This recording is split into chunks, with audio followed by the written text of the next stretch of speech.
Team Magma are your antagonists in Pokemon Ruby, being a group of fanatical human supremacists who want to use Groudon to dry up the oceans and expand the land so humans can have more places to live and do science and innovate and stuff.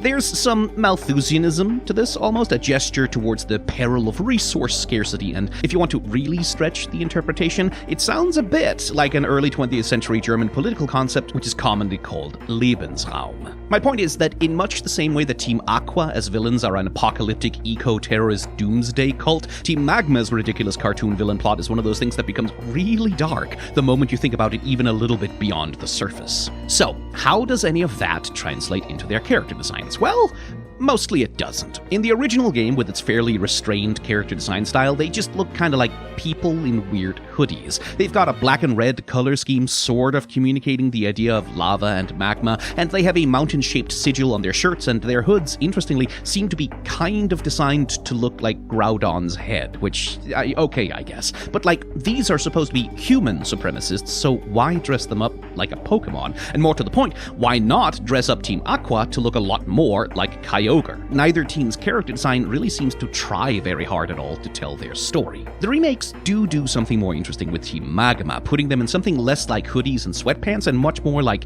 uniforms. And in fact, the key art for the team in the remakes shows them all lined up in regimented perfect lines and doing a 45-degree ankle salute with their arms, which... jetzt verstehen Sie, warum ich vorhin Lebensraum erwähnt habe.